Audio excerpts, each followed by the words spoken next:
Good morning. Today we are correcting CO72, looking at those possible outcomes of an event. There were some of us that struggled a little bit with this. So as we go through the correcting, really make sure that you're understanding what the events are and what the outcomes are for each event so you know what you're multiplying together. Okay, so we're just going to flip to our homework page.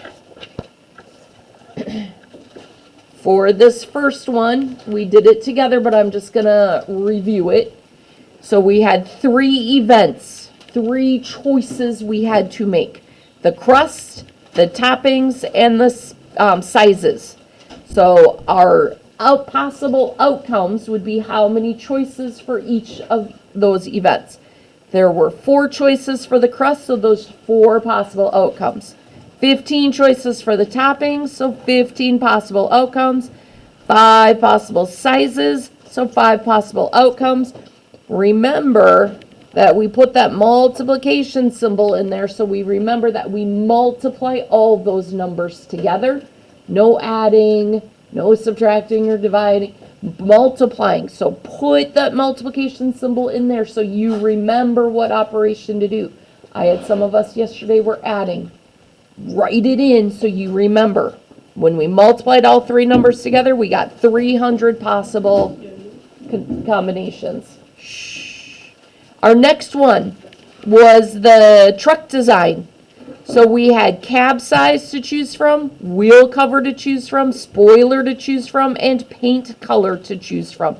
So those are each events. They are choices that we're going to be making. So we had 4 cab sizes, 3 wheel covers, 2 spoilers, and 4 paint colors. Each choice we have to make is its own separate event. We multiply them all together and we get 96 possible truck designs. Now, in class, when we were doing our work time, I pointed out to us that 0 to 49, you could choose 0, 1, 2, 3, 4, all the way up to 49. But as I was holding up my fingers, 0, 1, 2, 3, 4, I stopped on the number 4, but I put up 5 fingers because you have to count that 0. So it's not 49 numbers. You have to count the 0 in with it. So it is 50 numbers for each number of our lock combination. There are 3 numbers in the lock, so there are 3 events happening. What numbers you can choose from for the first number, you can choose 50, 0 to 49. For the second number, you can choose 50, and for the third number, you can choose 50.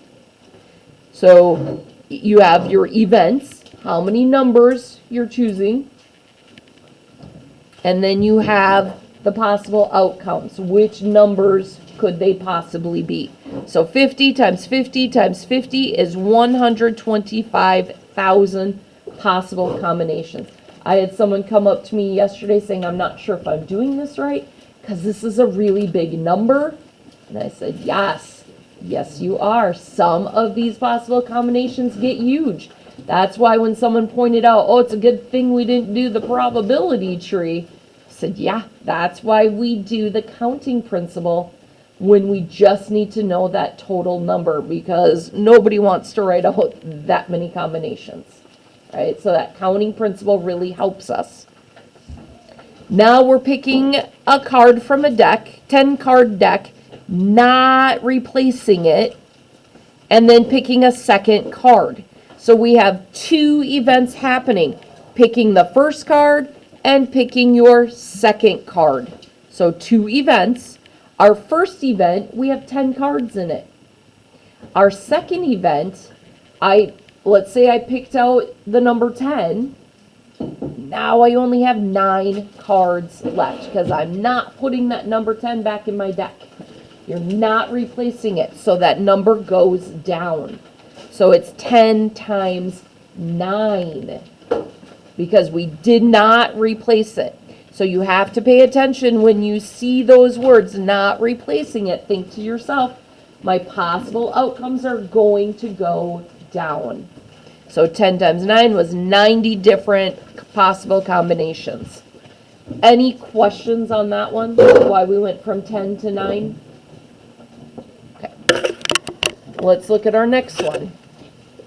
In the daily 3 lottery game, 3 digits, each 0 to 9, are drawn. Digits may repeat. How many possible combinations are there in the lottery game? Well, there are 3 digits, so there's 3 events happening. What digit do you want first? What digit do you want in the middle? What digit do you want on the end? There are 0 to 9 that you can choose from. So 0, 1, 2, 3, 4, 5, 6, 7, 8, 9. That gets us all the way up to 10 possible numbers, because you have to count that 0. So for the first digit, there are 10 possible outcomes. Then it says digits can repeat. So if I put a 3 for digit 1, I can put a 3 for digit 2. So there are 10 possible digits for the second number and 10 possible digits for the third number. 10 times 10 times 10 is 1,000.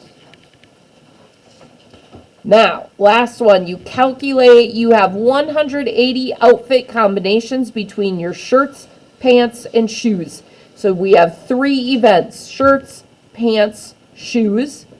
You have 3 different pairs of pants. So you have 3 possible outcomes for your pants.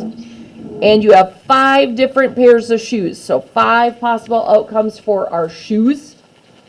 How many different shirts do you have to choose from? That is our question mark. Okay, so we're going to set up our equation the same way we set it up top, with 10 times 10 times 10, and we found what that combination was. We were solving for that question mark.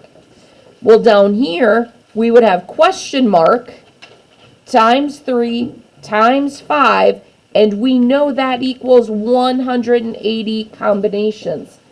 So now we have to do those opposite operations to solve for our question mark for the shirts. So instead of multiplying them all together, we take that total of 180, we divide it by 5, divide it by 3. You'll see I put a 15 here because I just did 3 times 5 in my head. I knew that was 15, and then I did 180 divided by 15. It's the same as if you do 180 divided by 5, and then that answer and divide it by 3. And we get 12. So 180 divided by 5 divided by 3 gives us our 12. So we know there were 12 shirts. My way to check, did I do it right? 12 times 3 times 5 equals 180. So if you're given that total number of shirt combinations, you're going to have to set it up and do opposite operations. Does that make sense? Do we have any lingering questions now that I've broken them all down? Because some of these were challenging, and I know that there were some people who were a little confused. Remember, it's always a good thing to be brave and to ask those questions, because this will be on the test next week. So you have to know how to find your events and how to figure out how many outcomes for each event.